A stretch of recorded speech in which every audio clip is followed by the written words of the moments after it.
your family, but I wanted to know a part of putting light on the situation and organizing meetings like this and calling for targeted sanctions. What else can we do in order to support you on the ground that are working for democracy in your country?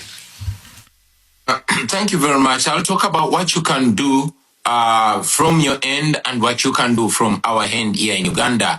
From your end, of course, you can apply targeted sanctions. And I hear very many times regime apologists claiming that when you put targeted sanctions on individuals, it affects the nation. No, it does not. It saves the nation. You can slap targeted sanctions, travel sanctions, economic and legal, to the individuals, which individuals we have presented internationally, and others have actually come out themselves, like General Muhoozi, Museveni's son. You have laws like the Global Magnitsky, which has been applied to many human rights violators. We request that the same be applied to the regime back in Uganda. But also association.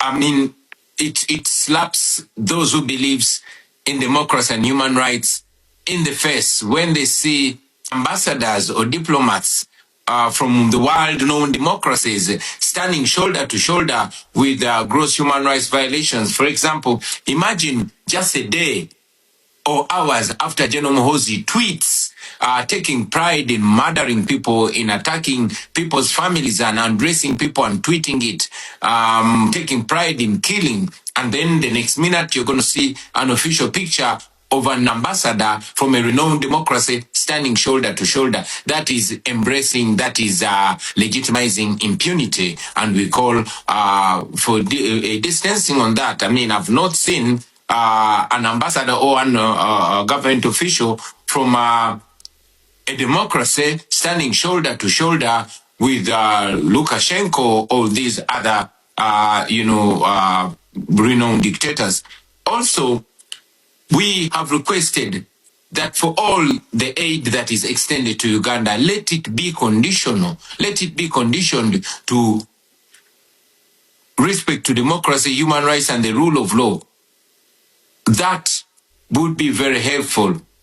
If it is not possible to cut out any cooperation, of course, the best thing would be for a democracy to disassociate from anything that contradicts the same. However, if it is not achievable to completely disassociate, then at least let there be a minimum of demanded,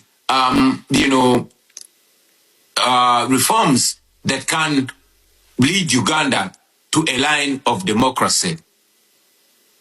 Thank you very much, Mr. Bobi Wine. And now I would like to give the floor to Ms. Sarah Biriti. I want to re-emphasize 3 issues. One is that you should use more of the Global Magnitsky Act on individuals that are engaged in gross violations of human rights in Uganda.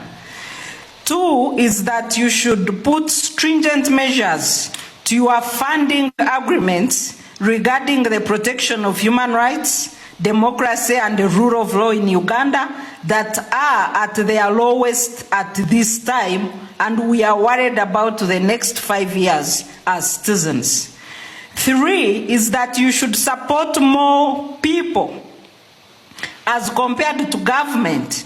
Empower the people to fight for and protect their democracy. This is what you can do. Thank you so much, Mrs. Biriti. And now, last, I would like to give the floor to Ms. Johnson. Maybe you can elaborate a little bit more about the sanctions, but also the conditions for aid.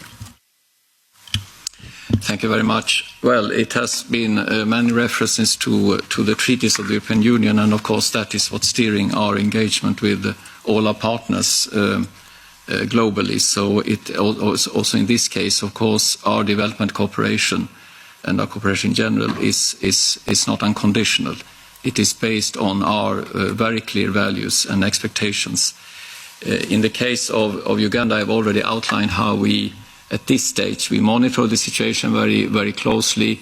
we are engaging in a dialogue with both government, indeed, but also opposition and civil society. All of this, of course, is not happening in the public eye, but there is clearly a very proactive approach that we have, and also, of course, frank discussions.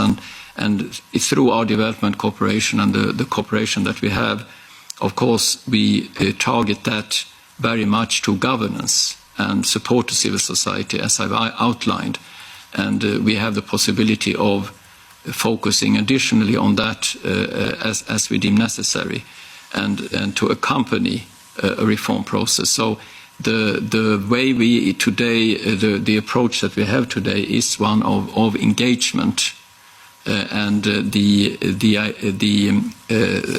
proposals of restrictive measures